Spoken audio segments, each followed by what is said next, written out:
kebanyakan orang ya Kang Prima, Iya. mereka ini saking takutnya menjadi korban, mereka ini bergerak menjadi pelaku duluan. Iya, iya.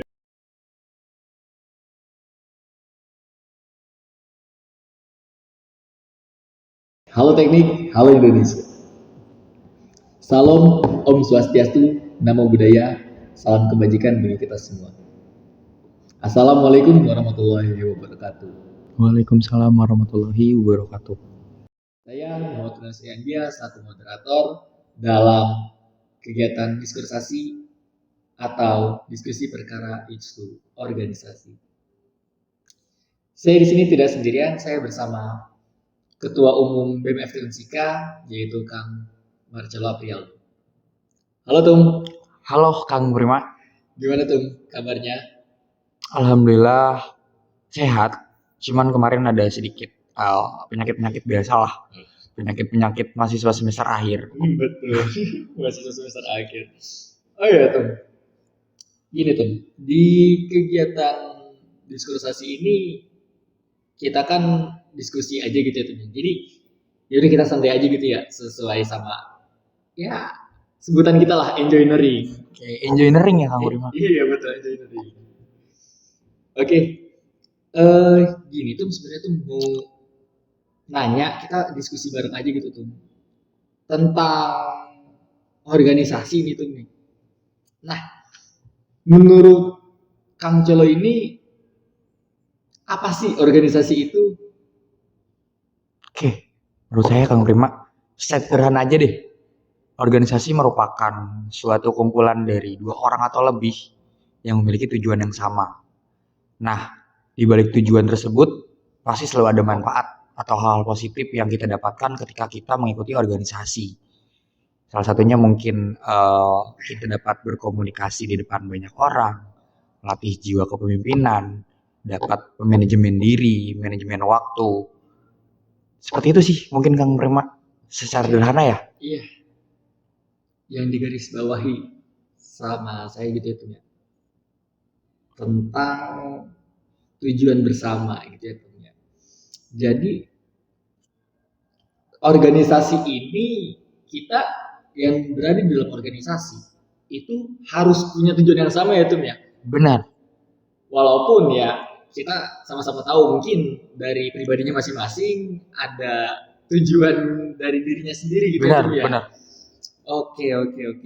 Karena model rambut boleh sama, tapi isi kepala belum tentu. Oh siap. Model rambut belum sama tapi isi kepala belum tentu. Betul. Jadi tuh sebenarnya tuh, kalau kita berbicara mengenai organisasi ya Tum ya, itu ada hal baik juga tuh di dalam organisasi dan juga ada hal buruk gitu tuh. Ya, Nah, kita bahas yang baik-baik dulu deh. benar. Sebenarnya. Apa aja sih yang kita dapat kalau kita masuk ke organisasi itu? Sebenarnya banyak banget sih, tadi juga udah sempat saya jelasin sedikit tentang hal-hal yang bakal kita dapetin atau hal-hal positif yang kita dapetin ketika kita mengikuti organisasi. Tadi saya sudah jelasin tentang manajemen diri, public speaking kita, terus juga kita berani mengekspresikan apa yang ada dalam diri kita. Kita juga dapat memperbanyak atau memperluas relasi, dan kita juga sedikit banyaknya pasti melatih jiwa kepemimpinan kita dalam organisasi tersebut. Meskipun kita bukan pemimpin organisasi gitu, tapi dalam organisasi kita dituntut buat kita dapat memimpin diri kita sendiri, dan kedepannya mungkin kita dapat memimpin banyak orang. Banyak juga ya. Banyak banget sih Kang Prima Manfaat manfaat dari mengikuti organisasi. Tapi kan lagi-lagi tuh, kalau misalkan kita berbicara mengenai hal baik, pasti kan ada juga hal buruknya nih. Betul. Nah, hal buruk seperti apa sih di dalam organisasi itu tuh sebenarnya? Oke, karena tadi udah ngejelasin hal-hal baik yang kita bisa dapetin di organisasi. Oke, mungkin dalam hidup ini selalu ada hal baik dan selalu ada hal buruk. Ya, mungkin dong dalam hidup kita ini kita selalu mendapatkan hal-hal baik aja atau mendapatkan hal-hal positif aja. Tentunya pasti selalu beriringan dengan hal-hal buruk atau hal-hal negatif. Pun sama dengan yang kita jalani di organisasi. Kita memang mendapatkan hal-hal baik, cuman kita juga pasti mendapatkan hal-hal buruk. Entah ketika kita dalam organisasi tersebut kita tidak dapat berkembang, atau ketika dalam organisasi tersebut kita mendapatkan pemimpin yang egois, atau malah iklim atau suasana atau lingkungan yang ada di organisasi tersebut tidak bikin kita ini berkembang gitu. Kita malah layu di organisasi tersebut. Karena memang banyak yang tumbuh dan berkembang dalam organisasi, cuman gak sedikit juga yang layu. Bisa dibilang juga gak sih itu kalau kayak gitu tuh sama aja kayak toxic organization. Sepakat. Karena memang ya toksik atau racun gitu. Ya memang dalam hal apapun selalu ada baik dan buruknya gitu. Iya, betul. Yang mungkin kita sebut sekarang sebagai toxic gitu dalam organisasi atau toxic organization gitu.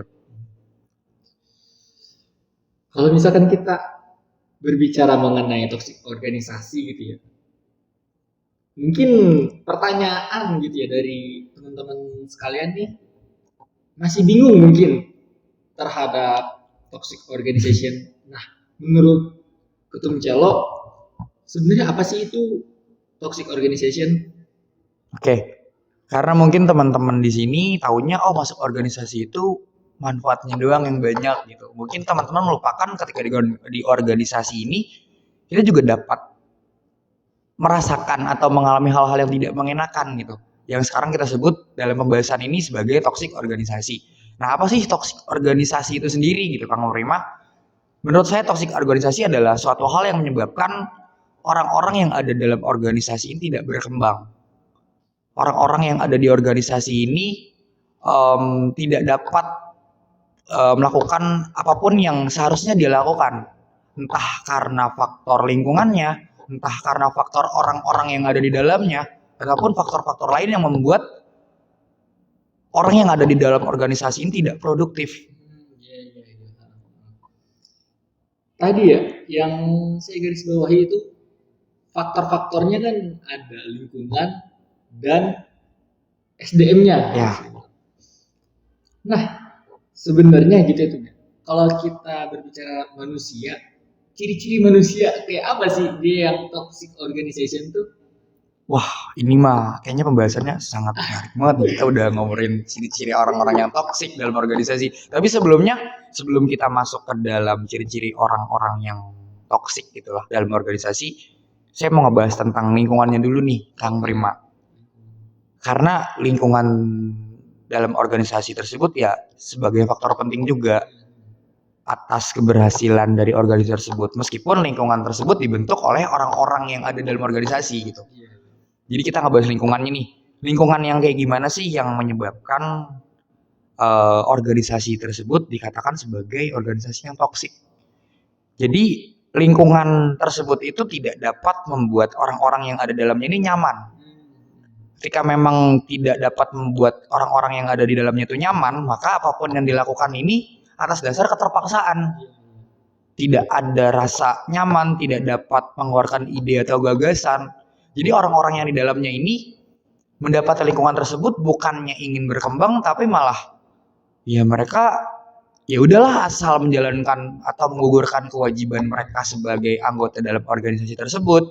Nah, selain faktor dari lingkungan yang tadi ditanya oleh Kang Prima atau faktor dari manusia atau SDM atau orang-orang yang ada dalam organisasi tersebut, ciri-cirinya yang kayak gimana sih gitu kan? Iya. Kita berbicara dari yang paling tertinggi deh di organisasi, terutama yang sering kita sebut sebagai pimpinan. Saya nih ketua umum. Jadi ciri-ciri organisasi yang toksik atau toksik organisasi ini, si pemimpin ini selalu memaksakan kehendaknya sendiri. Egois lah gitu. Meskipun tipe-tipe kepemimpinan atau tipe-tipe dalam pemimpin itu kan banyak kan, ada demokrasi, ada otoriter, ada yang lain lah gitu, banyak gitu. Tapi salah satu ciri dari toxic organisasi adalah seorang pemimpin ini selalu memaksakan kehendak. Apapun yang dia pengen itu harus dilakukan oleh para anggotanya tanpa mempertimbangkan apakah anggotanya di sini itu mampu dalam melaksanakan apa yang pemimpin ini inginkan gitu. Nah, yang kedua ini kita berbicara lagi tentang organisasi yang toksik. Jadi organisasi ini alur kerja dari organisasi ini tidak terstruktur atau acak-acakan lah kata anak sekarang mah nggak jelas. Dalam organisasi kan yang kita ketahui itu ada 4 pilar organisasi ya Kang Prima. Iya betul. Apa aja tuh Kang Prima 4 pilar organisasi itu? 4 pilar organisasi yang setahu saya ya Iya. sebenarnya. Ya ada pembagian kerja, Ya. pengelompokan kerja, terus ada hierarki, dan juga ada koordinasi. Nah, dari 4 pilar organisasi ini nggak jalan gitu. Jadi si organisasi ini kalau kita ibaratkan kapal yang sedang berjalan gitu di sebuah lautan yang luas, mereka ini tuh nggak tahu arahnya mau kemana. Mereka hanya terombang-ambing di lautan yang luas tanpa tahu dermaga mana yang ingin mereka tuju. Iya betul. Jadi mereka ini seperti kehilangan arah dan nggak tahu mau kemana. Karena mereka ini nggak menjalankan dari 4 pilar organisasi. Alur kerjanya tidak sistematis. Itu Kang Prima. Oke. Tadi ada pimpinan sama alur kerja ya. Nah, tadi sempat mendengar gitu tuh, yang pimpinan ini dia yang bisa dibilang egois gitu. ya.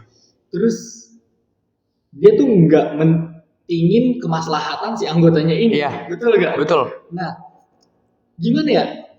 Kayak pemimpin kenapa dia memikirkan dirinya sendiri gitu? Kenapa ada terlintas seorang pemimpin yang kayak gitu, dia nggak memikirkan kesejahteraan dari anggotanya? Kenapa dia mementingkan dirinya sendiri? Gitu. Kenapa sih alasan itu kenapa? Alasannya kenapa bisa terjadi gitu? Mungkin ya ini mah Kang Prima mungkin dia pikir apapun yang dia pikirkan, apapun yang dia rencanakan itu sudah benar menurut dia gitu. Jadi dia tidak butuh saran atau masukan dari orang lain terutama anggotanya. Jadi dia berpikir itu apapun yang gue lakuin ya ini adalah suatu hal yang benar untuk organisasi gue, tapi dia lupa peran dari orang yang dipimpin juga sangat penting dalam organisasi gitu. Dan orang-orang atau si pemimpin yang seperti itu salah satunya juga dia melahirkan atau dia membuat organisasi tersebut tidak ada apresiasi. Jadi apapun yang dilakukan anggotanya, progres atau proses yang dilakukan oleh anggotanya tersebut dalam kemajuan organisasi tidak ada apresiasi sama sekali. Minim banget apresiasi. Minim banget, bahkan tidak ada. Bahkan nggak ada. Oke. Jadi anggotanya tersebut selalu dipacu untuk sesuai dengan yang dia inginkan, tapi ketika anggota tersebut sudah melakukan sedikit banyaknya progresan, tidak ada apresiasi sama sekali. Dia terus-terusan dipacu untuk mencapai tujuan yang diinginkan oleh si pemimpin tersebut gitu. Kayak kerja rodi kan? Kerja rodi. Tidak ada apresiasi gitu. Iya. Padahal apresiasi itu penting ya. Penting banget. Dibanding kita menyalahkan atau kita tidak memberikan apresiasi, sebenarnya apresiasi ini dapat meningkatkan motivasi dari si anggotanya juga. Untuk anggota tersebut merasa kehadiran mereka tuh dianggap, progres yang dilakukan ini ada hasilnya gitu, meskipun memang progresan yang dikerjakan itu tidak secepat kilat gitu. Iya betul. Tapi memang harus selalu adanya apresiasi agar anggota-anggota tersebut melanjutkan kerjaan mereka ini dengan hal-hal yang menyenangkan gitu. Udah mah nggak ada apresiasi, udah masih pemimpinnya egois, udah mah si alur kerjanya ini nggak sistematis gitu, berantakan banget. Iya betul. Makin nggak nyaman lah si anggota tersebut ada di organisasi tersebut gitu Kang Prima. Nah kalau udah nggak nyaman kayak gitu kan, jadi kan kayak nggak ada ruang buat berkembang juga. Nah jadi ketika memang udah nggak nyaman, lingkungan nggak nyaman, orang-orang yang ada di dalamnya nggak nyaman, jadi orang tersebut ini nggak bisa atau nggak punya ruang untuk berkembang. Dia mau progresan sedikit nggak ada apresiasi. Jadi ya gimana sih, kayak seorang tumbuhan yang dipaksa untuk tumbuh tapi dia nggak dikasih air, nggak dikasih pupuk. Ya tumbuhan tersebut bakalan layu gitu. Bukan menjadi tumbuhan yang indah, tapi menjadi tumbuhan yang layu. Sama kayak orang-orang yang ada di organisasi. Ketika pemimpinnya egois, alur kerjanya tidak sistematis, terus tidak ada apresiasi, ya orang-orang yang ada di dalam organisasi tersebut malah bakal jadi layu, bukan malah tumbuh sebagai orang-orang yang mempunyai ide atau gagasan yang dapat membawa organisasi ini ke tempat yang baik gitu. Makin seru nih pembahasannya nih, berat juga nih pembahasannya nih. Oke, dilanjut nih Kang Celo. Jadi kalau menurut saya gitu ya, kalau misalkan kita nggak ada ruang buat berkembang, kita nggak ada apresiasi, terus juga terutama nih dari pimpinannya kayak bisa dibilang apa ya, anti kritik lah, ataupun kayak dari teman-temannya itu anti kritik. Jadi dia udah tahu nih dia toksik nih, tapi dikritik tuh dia nggak mau. Nah, ya udah bodo amat gitu. Itu Kang Prima yang sering banget terjadi di organisasi gitu. Jadi orang-orang yang ada di organisasi ini merasa selalu benar sendiri. Jadi apapun yang dilakukan ya ini udah benar. Gue nggak butuh kritikan dari siapapun, gue nggak butuh masukan dari siapapun, karena gue ngerasa apapun yang gue lakuin di organisasi ya inilah adalah hal yang benar. Jadi kebenarannya menurut dia sendiri gitu. Jadi merasa organisasi tersebut ya milik dia sendiri. Dan kadang-kala ya ketika memang di organisasi ini tidak adanya kritikan atau saran atau orang-orang yang ada dalamnya tidak dapat menerima kritikan ya akhirnya organisasi ini bukannya bermanfaat untuk orang banyak tapi malah menghancurkan orang-orang yang ada di dalamnya dan orang-orang lain gitu. Balik lagi nih Tung nih. Dari tadi kan kita udah ngomongin gitu ya masalah pimpinan, terus alur kerja, terus ada apresiasi juga, terus ada nggak ada nih ruang buat berkembang gitu kan, terus juga ada anti kritik. Nah sebenarnya di dalam organisasi yang toksik itu kan kadang ada beberapa orang yang kayak yaudah sih lu gua gitu kan, jadi kayak gimana ya, bingung juga gitu ngadepin orang yang kayak gitu tuh. Nah intinya dia tuh kayak saling menyalahkan gitulah. Ini bukan proker gue, ngapain sih gue harus kayak gini-gini. Padahal dia kan masih satu kepengurusan kayak gitu. Itu gimana tuh pendapat Ketum Celo? Oke, emang banyak sih ya Kang Prima orang-orang yang emang merasa besar atau mereka menjalankan kehidupan berorganisasinya mereka ini atas dasar ya ini divisi gua, bodo amat itu divisi lo, atau ini bidang gua, bodo amat bidang lo kayak gimana. Jadi banyak fenomena yang sering terjadi di organisasi mungkin ketika memang bidang lain menjalankan suatu proker dan butuh bantuan dari bidang lain, nah bidang lainnya ini tidak mau terlibat atau tidak mau ikut membantu. Pun sama ketika nantinya mereka menjalankan suatu program kerja dan butuh bantuan dari bidang lain yang kemarin merasa tidak adanya keterlibatan dari bidang lain itu jadi balas dendam. Ajang balas dendam. Kemarin aja gue butuh, lu nggak mau bantu. Lu nggak ada. Jadi ya organisasi itu sering sebagai ajang balas dendam di internalnya sendiri gitu. Terkait dengan tidak adanya kontribusi dari bidang lain atau orang-orang yang dalam organisasi tersebut. Jadi terlalu sering jadi ajang balas dendam gitu. Lu harus ngerasain apa yang gue rasain kemarin. Iya. Ini gue kesusahan loh program ini loh. Lu nggak bantu gitu kan. Oke. Kalau kayak gitu kan jatuhnya kan gimana ya? Kita juga harus introspeksi diri lah. Benar. Kita juga harus evaluasi diri lah. Karena kalau misalkan kita berbicara toxic organisasi itu, kadang kita ngerasa orang lain yang toksik, padahal dari kita sendiri. Nah, iya gak sih? Saling menyalahkan. Iya, betul. Kita ngerasa kita ini sebagai korban, padahal kita sendiri sebagai pelakunya. Betul. Nggak sadar. Bener. Jadi secara nggak sadar memang kebanyakan orang ya Kang Prima. Iya. Mereka ini saking takutnya menjadi korban, mereka ini bergerak menjadi pelaku duluan. Iya. Jadi yang namanya di organisasi ini ya tadi yang saya bilang gitu, selalu jadi ajang balas dendam, selalu memaksa orang lain ini dia pelakunya gitu. Yang bener tuh gua playing victim banget gitu. Jadi mereka nggak pernah ngerasa salah selalu merasa dirinya ini sebagai orang yang disalahkan, selalu merasa dirinya sebagai korban. Coba sebelum teman-teman nantinya mungkin masuk organisasi, coba teman-teman ini beli kaca yang gede dulu. Beli kaca yang gede.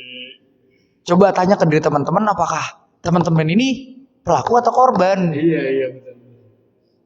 Jangan sampai teman-teman menyalahkan orang lain atas hal-hal yang emang teman-teman lakuin atau kesalahan dari teman-teman. Memang kita sebagai manusia nggak punya kontrol atas diri orang lain. Kita cuma punya kontrol atas diri kita sendiri. Jadi ya stop memaksa orang lain harus seperti apa yang kita pengen. Coba perbaikin diri kita sendiri gitu. Karena pada akhirnya hal yang kayak gitu bakal bikin kita ini saling menyalahkan. Gitu Kang Rema. Nah, kalau misalkan kayak gitu kan jadi bakalan susah juga gitu ya, karena kita tuh ngerasa diri kita tuh yang paling benar tanpa sadar gitu kita sendiri kan ngelakuin itu. Nah, Gimana ya? Kalau sedikit cerita ya dari pengalaman saya waktu itu sering banget dinasehatin sama salah satu kakak tingkat saya. Kata-katanya kayak gini, menarik nih kata-katanya. Gimana tuh? Semoga selalu ada revolusi Ya. atas evaluasi yang telah terjadi. Jadi yang saya tangkap gitu ya, jadi kita tuh nggak cuma sekedar ngaca doang, jadi kita nggak cuma sekedar evaluasi doang, tapi harus ada perubahan. Iya betul, harus ada perubahan. Perubahan itu benar-benar yang konkret lah. Iya. Benar-benar yang apa ya? Yang benar-benar ya gue mau berubah gitu. Jangan sampai kita jadi benalu. Benar. Gitu. Dan jangan sampai evaluasi ini terus-terusan menjadi evaluasi yang sama. Benar. Itu tuh masih sering itu kejadian. Sering banget. Jadi, oke, kita evaluasi. Hari ini evaluasi. Minggu depan evaluasi. Minggu depan lagi evaluasi. Cuman yang dievaluasi ini masih hal yang sama. Masih permasalahan yang sama. Di mana bentuk perubahannya. Kalau kita terus-terusan evaluasi ya mungkin bagus. Cuman kalau bisa sih ya ada permasalahan yang baru gitu yang jadi bahan evaluasi. Masalah yang kemarin udah ada perubahan. Udah ada perubahan ke arah yang lebih baik gitu. Ini mah dari evaluasi 1 sampai evaluasi terakhir permasalahannya masih itu aja. Gak ada yang berubah. Jadi buat apa ada evaluasi? Buat apa ada solusi-solusi? Tapi kalau pada akhirnya ya evaluasi atau permasalahan itu tetap jadi permasalahan gitu. Benar. Oke. Gini sih, dari tadi kan kita kan udah ngomongin toxic organisasi juga ya, ya. Banyak nih organisasi-organisasi yang toksik. Nah, sebenarnya dampak yang akan terjadi kalau kita itu berada di zona toksik organisasi atau organisasinya itu toksik itu apa sih dampak yang bakal terjadi ini tuh? Kita ngebahas dari segi organisasinya dulu ya. Iya. Jadi ketika memang organisasi ini toksik atau toksik organisasi lah. Yang pertama itu ya organisasi ini pasti menuju kehancuran. Hal-hal yang seharusnya dapat dilakukan oleh organisasi ini tidak dapat dilakukan. Yang berimbas pada fungsi dari organisasi ini tidak tercapai. Tujuan dari organisasi ini tidak tercapai. Selanjutnya mungkin orang yang ada di dalamnya nih. Orang-orang yang ada di dalamnya ini yang pertama mungkin dia pasti akan depresi. Mereka merasa disalahkan terus-menerus, tidak adanya apresiasi, lingkungan yang ada dalam organisasi ini tidak dapat membuat mereka berkembang. Banyak tekanan lah. Banyak tekanan. Iya. Terus mereka ini menjadi pribadi yang selalu merasa benar. Karena tadi saling menyalahkan dan saling membenarkan atas apapun yang dia lakukan. Jadi orang-orang yang ada di organisasi ini tumbuh sebagai orang-orang yang selalu merasa benar. Tidak mau menerima kritik. Tidak mau menerima saran. Jadi apapun yang gue lakuin di organisasi ya gue merasa benar. Kayak ya udah gue benar sendiri nih. Gue benar sendiri. Gak tahu deh orang lain, biarin aja orang gue bener kok. Ngapain gue harus minta maaf? Istilah kasarnya kayak gitu lah ya. Padahal kan ya balik lagi dampaknya kalau misalkan sebagai organisasi kemahasiswaan ya, yang misalkan yang toksik, itu kan dampaknya kan bukan cuma ke pengurus ataupun internalnya juga, tapi kan dampaknya kan bakal ke mahasiswanya juga. Benar. Itu yang bakal jadi problematik besar biasanya tuh. Nah, makin menarik nih. Gini tuh, misal nih ya, saya ini ada udah masuk gitu ke toxic organisasi atau organisasi yang toxic ini.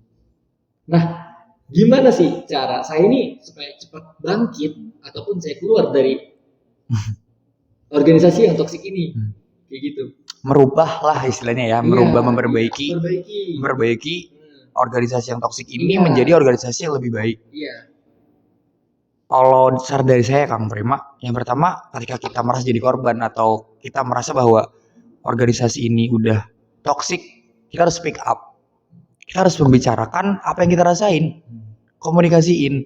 Gimana orang lain bisa tahu kalau kita ini merasa organisasi ini udah toksik kalau kita nggak bilang. Orang lain itu bukan cenayang gitu yang tahu semua apa yang ada di otak kalian gitu. Kalau kalian nggak ngungkapin, kalian nggak komunikasi, kalian nggak speak up, ya kita bukan orang yang serba tahu gitu. Dan kita juga nggak bakal tahu juga gitu kan. Iya. Lu ada permasalahan apa? Ya kan kita kan nggak tahu loh, orang dia nggak pernah cerita. Iya. Dan juga kalau menurut saya gitu ya, mungkin bisa jadi kayak kita bertanya nih sebagai kita yang ngerasa istilahnya abang lah, kayak mungkin kita bisa nanya gimana hari ini, apa sih permasalahannya, betul kayak gitu. Jadi memang kadang-kadang kan tipikal orang ada yang nggak mau cerita sebelum dimulai duluan. Nah emang pentingnya dalam organisasi ini ya saling merasa peka. Jadi setiap ada hal terkecil apapun ya baiknya dikomunikasikan langsung. Jangan nunggu masalah tersebut besar. Coba ketika memang ada masalah kecil, coba langsung diselesaikan. Jangan menunggu masalah tersebut numpuk dan akhirnya malah jadi meledak dan jadi ambang kehancuran di organisasi tersebut gitu Kang Prima. Toksik organisasi yang bahaya banget ini ya. Nah, selain kita udah komunikasi nih Kang Prima, yang tadi sudah saya jelaskan juga, coba kita introspeksi diri gitu. Kita merubah diri kita sendiri dulu. Karena yang seringnya saya bilang, kita nggak punya kontrol lebih atas diri orang lain. Kita cuma punya kontrol atas diri kita sendiri. Coba kita tanyain ke diri kita sendiri gitu. Ketika kita merasa organisasi ini toksik gitu. Barangkali kitanya yang toksik. Benar. Jadi sebelum kita menyalahkan orang lain, kayaknya orang-orang ini nih yang toksik, yang bikin organisasi ini jadi toksik. Padahal kitanya kayaknya. Kita sebagai pelaku. Kita selalu memposisikan diri kita sebagai korban, padahal kita ini secara tidak langsung menjadi pelaku. Iya, menarik nih kalau misalkan kita bahas masalah playing victim kayak gini nih. Mungkin di episode selanjutnya gitu. Boleh. Jadi memang ya sering banget ketika orang-orang di organisasi ini merasa jadi korban, merasa paling tersakiti, merasa dia selalu dikucilkan, merasa dia ini paling didiskreditkan, padahal ya orang itu sendiri yang menciptakan hal seperti itu gitu. Dan orang lain juga kan bisa jadi dia lebih menderita dibanding orang itu. Seringnya tuh suka ngadu nasib. Nah itu, ini yang adu nasib ini. Adu nasib ini sebenarnya hal yang toksik, cuman gak selalu jadi highlight loh. Padahal ketika orang lain cerita segala macam dan kita sebagai pendengar malah bilang, lu mah masih mending, lu mah enak. Gitu. Jadi selalu membanding-bandingkan hal yang orang lain rasakan dengan hal yang dia rasakan. Padahal nggak boleh seperti itu gitu. Bisa nggak sih kita ketika orang lain cerita, ketika orang lain komunikasi dan menjelaskan permasalahannya itu, kita ngasih solusi. Kalaupun nggak bisa ngasih solusi ya dengerin aja. Jangan malah bikin orang lain ngedrop dengan apa yang kita rasain gitu. Karena kan tolak ukur pusing ataupun depresi atau hal-hal yang negatif lainnya yang dirasakan orang lain dengan kita itu kan masih berbeda. Jadi jangan selalu menyamaratakan hal buruk yang dirasakan orang lain dengan hal buruk yang dirasakan kita. Karena belum tentu hal yang buruk yang dirasakan kita ini buruk juga gitu, dirasakan orang lain. Maka mungkin ketika kita merasa buruk, orang lain merasa oh ya masih burukan gua gitu, tapi gua nggak mau ngomong. Pokoknya jangan merasa kalau kita ini paling menderita dalam organisasi. Cukup jadi pendengar yang baik. Kalau kita nggak bisa kasih solusi ya kasih solusi. Intinya sih yang tadi saya bilang, coba introspeksi diri sendiri. Ketika ada masalah, jangan fokus di masalah tersebut gitu. Coba bentuk penyelesaiannya seperti apa dari masalah tersebut.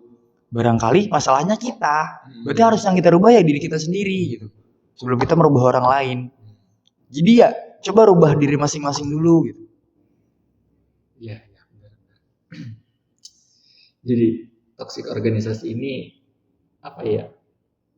Hampir kebanyakan dari organisasi secara nggak langsung gitu ya, secara sadar ataupun nggak sadar, ya kita pernah merasakan mungkin gitu ya, bahwa toxic organisasi ini kayak gini loh, secara nggak sadar loh itu sebenarnya. Dan menurut saya juga gitu ya, kalau di toxic organisasi ini bisa dibilang ya udahlah ambil hikmahnya aja. Iya. Cuman itu apa ya? Ya memang nggak bisa seperti itu sih Kang Prima. Jadi yang tadi juga sudah saya bilang, ketika memang udah ada tanda-tanda akan mendekati toksik nih, ya kita selesaikan gitu.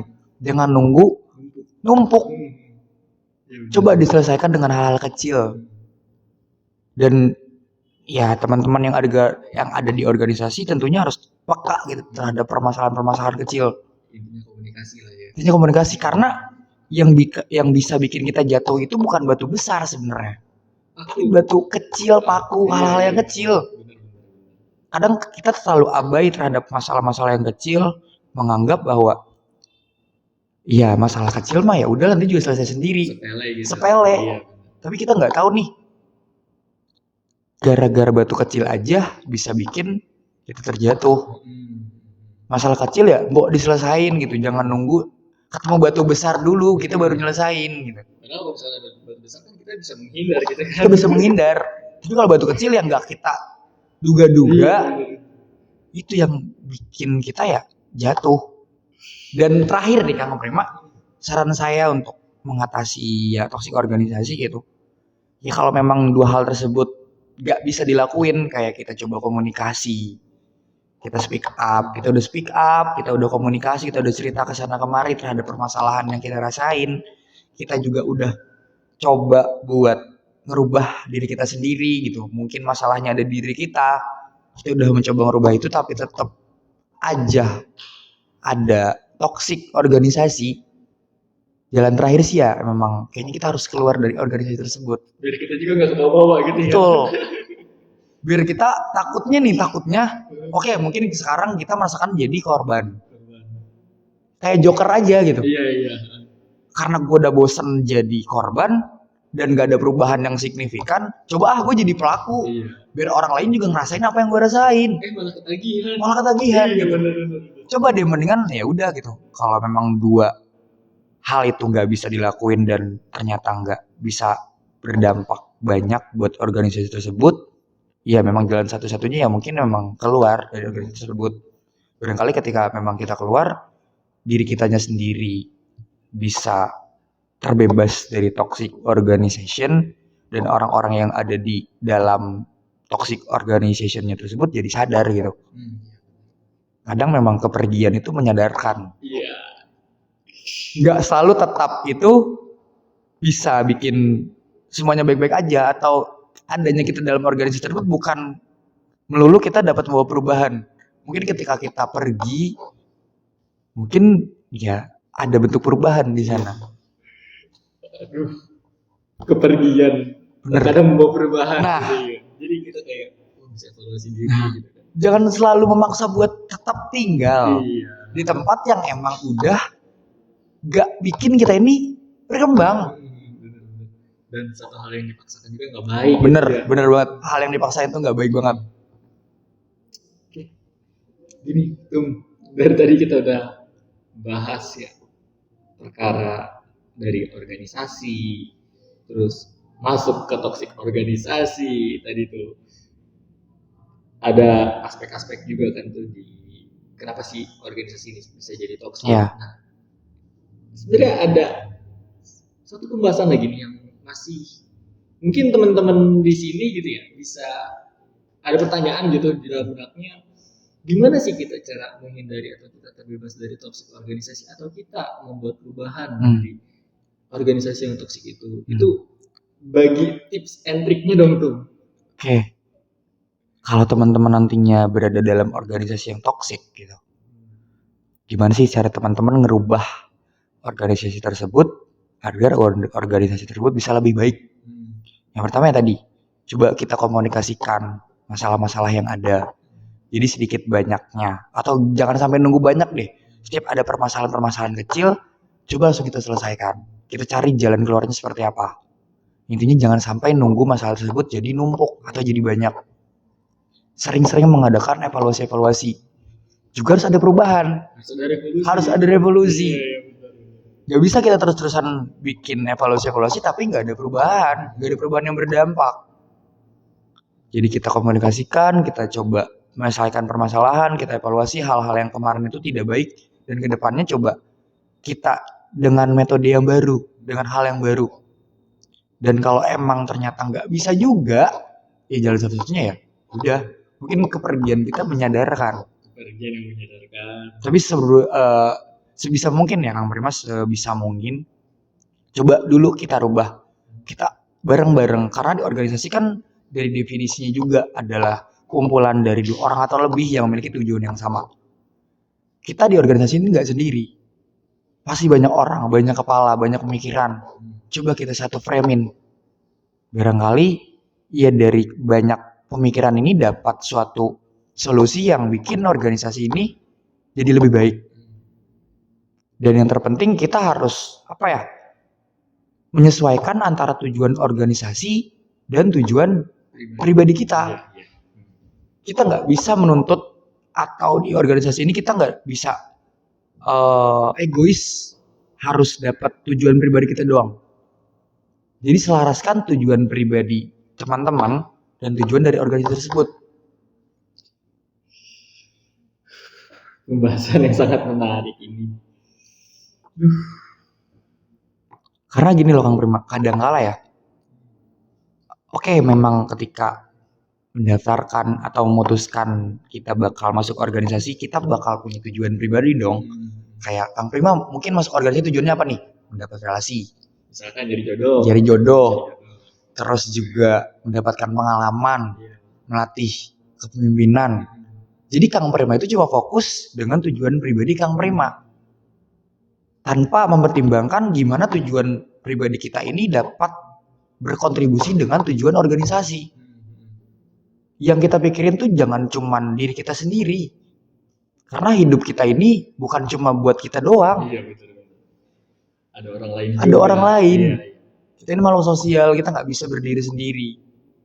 Apalagi di organisasi yang katanya kumpulan dari 2 orang atau lebih yang memiliki tujuan yang sama.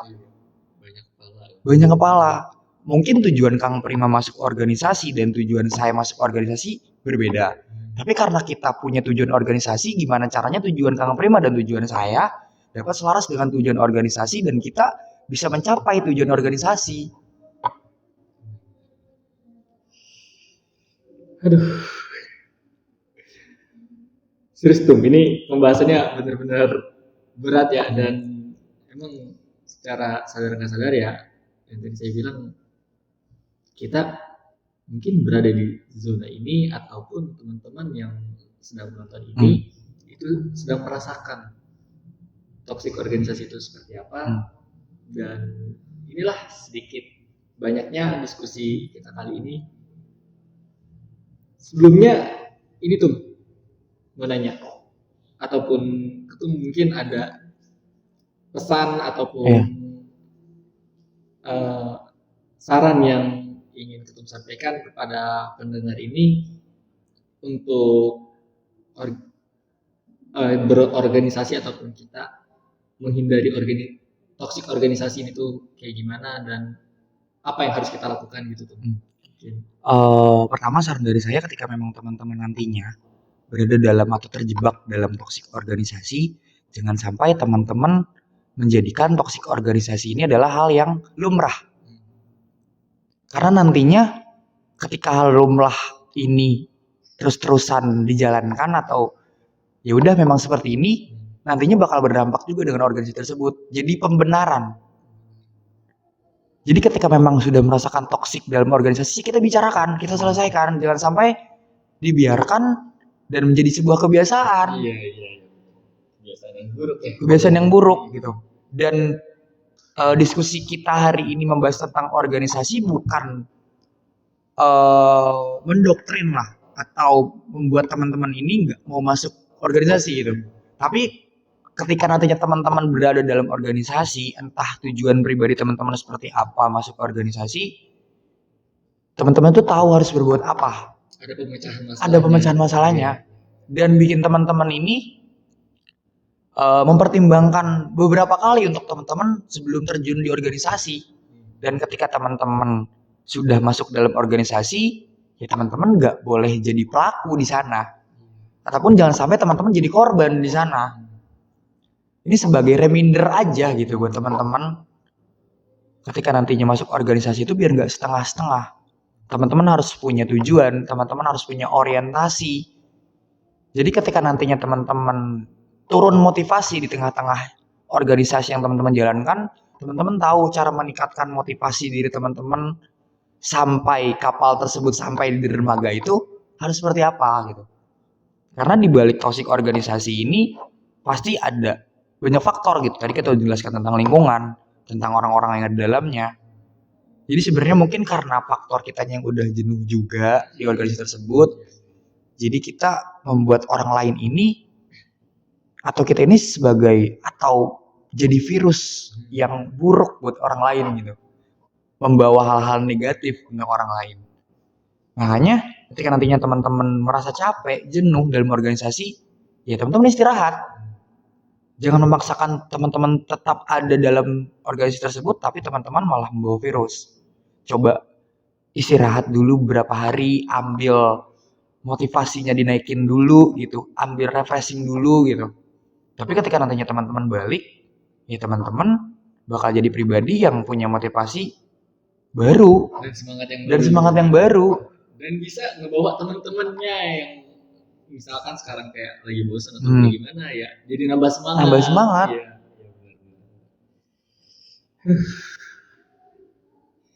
gimana ya, itu saran dari ketum kita tercinta ini, yaitu Kang Marcelo Aprialdo. Ya semoga apapun yang tadi kita diskusikan, apapun yang tadi kita obrolkan ya Kang Marcelo ya, semoga bisa menjadi menambah wawasan teman-teman juga, dan juga bisa menjadi pemecahan masalah dari teman-teman yang berada di zona toxic organisasi. Yaudah, mungkin cukup sekian kali itu ya. Cukup mungkin Kang Prima. Terima kasih banyak ya Tim ya. Terima kasih juga Kang Prima, terima kasih juga buat yang nantinya mendengarkan apa yang kita obrolin hari ini. Mudah-mudahan ya seperti tadi kata Kang Prima, mudah-mudahan hal yang kita diskusikan hari ini bisa sebagai referensi, bisa sebagai reminder buat teman-teman yang nantinya masuk di organisasi atau sekarang sedang berada di organisasi. Mereka harus sudah tahu akan berbuat seperti apa. Jangan sampai kita semua ini tersesat di jalan yang salah. Mudah-mudahan kita semua tersesat di jalan yang benar, Kang Prima. Dan jangan sampai kapok juga ya, kalau misalkan kita udah pernah merasakan toksik organisasi, jangan sampai kapok juga. Jangan sampai kapok. Gimana caranya kita bisa mengubahnya juga ya? Jadiin pelajaran aja gitu. Iya. Entah buat diri kita sendiri, entah buat orang lain yang nantinya masuk organisasi. Intinya sih jangan suka menyalahkan orang lain dan terlalu menyalahkan diri sendiri. Dan komunikasi penting. Oke. Nah, cukup sekian kegiatan diskusi kali ini. Sampai bertemu di lain waktu. Saya Muhammad Masyanbia dan narasumber kita pada kali ini Ketum Marcelo Aprialdo. Pamit undur diri. Terima kasih. Wassalamualaikum warahmatullahi wabarakatuh.